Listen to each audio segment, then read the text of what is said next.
इस कहानी का शीर्षक है अगर तुम अपनी सास को जहर देती हो तो। एक शिक्षाप्रद कहानी है। हाल ही में मुस्कान का विवाह हुआ था और उसने अपने पति और ससुराल वालों के साथ एक जॉइंट फैमिली में रहना शुरू कर दिया था। लेकिन कुछ दिनों के बाद से ही उसकी और उसके सास के बीच अनबन शुरू हो गई। उन दोनों की आपस में बिल्कुल भी नहीं बन रही थी। अब मुस्कान को लगने लगा कि वह अपनी सास के साथ नहीं रह सकती। मुस्कान की सास पुराने ख्यालों की थी। जब मुस्कान आधुनिक जीवन शैली जीने वाली लड़की थी, जल्द ही उनके बीच झगड़े होने लगे। कुछ दिन बीत जाने के बाद भी दोनों में से कोई भी अपना व्यवहार बदल नहीं पाया और झगड़े दिन ब दिन बढ़ते चले गए। समय के साथ साथ मुस्कान और ज़्यादा आक्रामक हो गई और उसे अपनी सास से नफरत होना शुरू हो गया।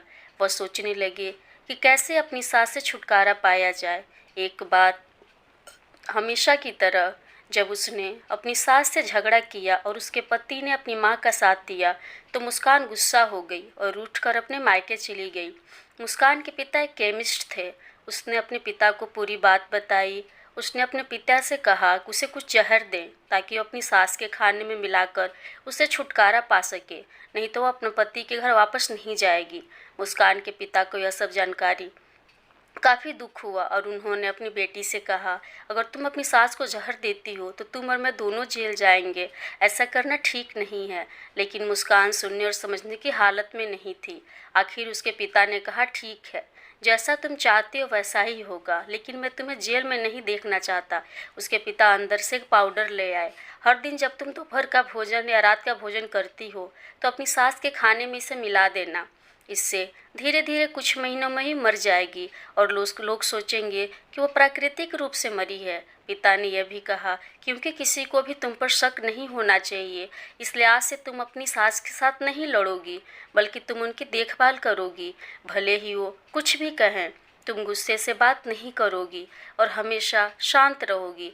मुस्कान सहमत हो गई और अपने ससुराल वापस आ गई। अपने पिता की सलाह के अनुसार अपनी सास के खाने में पाउडर मिक्स करना शुरू कर दिया और बड़े ही प्यार के साथ बात करना शुरू कर दिया। धीरे धीरे समय बीतने के साथ साथ मुस्कान की सास का व्यवहार भी बदलना शुरू हो गया, क्योंकि मुस्कान अब अपनी सास की बहुत देखभाल करने लगी थी। इसलिए उसकी सास भी उसके प्रति विनम्र होने लगी और प्यार से बातें करने लगी। 5 महीने बीत गए और मुस्कान खाने में पाउडर मिक्स कर रही थी, लेकिन अब घर का वातावरण बदल गया। कोई झगड़े नहीं थे, दोनों एक दूसरे की तारीफ करते। अब ऐसा लगता था मानो दोनों का रिश्ता माँ और बेटी का रिश्ता हो। लेकिन अब अचानक मुस्कान को चिंता होने लगी कि जो जहर का पाउडर वो रोज़ खाने में अपनी सास को देती है, उसकी वजह से उसकी सास जल्द ही मर सकती है। वह घबरा गई और अपने पिता के घर गई। उनसे कहा, पिताजी कृपया मुझे उस जहरीले पाउडर के प्रभाव को ठीक करने के लिए इलाज बताएं। मैं अपनी सास को खोना नहीं चाहती। वह मेरी माँ की तरह है और मैं उससे अब बहुत प्यार करती हूँ। उसके पिता मुस्कुराए और कहा, कौन सा जहर? मैंने तुम्हें बस एक मीठी पुड़िया दी थी, कोई जहर नहीं। मुस्कान हैरान थी और उसने अपने पिता से पूछा कि उन्होंने ऐसा क्यों किया। पिता ने कहा, बेटा, अगर तुम किसी दूसरे इंसान से प्यार करना चाहते हो तो तुम्हें भी उसे प्यार देना होगा। रिश्ते एक गाड़ी की तरह होते हैं और हम उन पर लगे पहियों की तरह। जब तक सभी पहिए ठीक से आगे नहीं बढ़ेंगे तब तक गाड़ी ठीक से नहीं चल सकती। इसी बात का एहसास दिलाने के लिए मैंने ऐसा किया और तुम्हें अपनी सास के प्रति नम्र रहने को कहा। तुम्हारा यह अच्छाई देखकर उन्होंने भी अपने आप को बदलना और तुम्हें समझना शुरू किया। तुम दोनों ने एक दूसरे के लिए अपने आप को बदला। यही कारण है कि तुम अपनी सास के लिए आज मेरे पास भागते हुए आई हो। मेरे प्यारे दोस्तों, हमें इस कहानी से यही सीख मिलती है कि हमें एक दूसरे को समझने की कोशिश करनी चाहिए और एक दूसरे के साथ एक स्वस्थ संबंध बनाने के लिए थोड़ा अपने आप को भी बदलना चाहिए। और जब इस तरह के मतभेद रिश्तों के बीच उठते हैं तो उनके प्रियजनों का कर्तव्य है कि वे उन्हें शांत रखें और सही रास्ते की ओर मार्गदर्शन करें।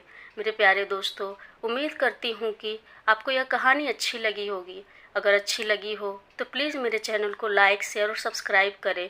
अपना समय देने के लिए आपका बहुत बहुत धन्यवाद।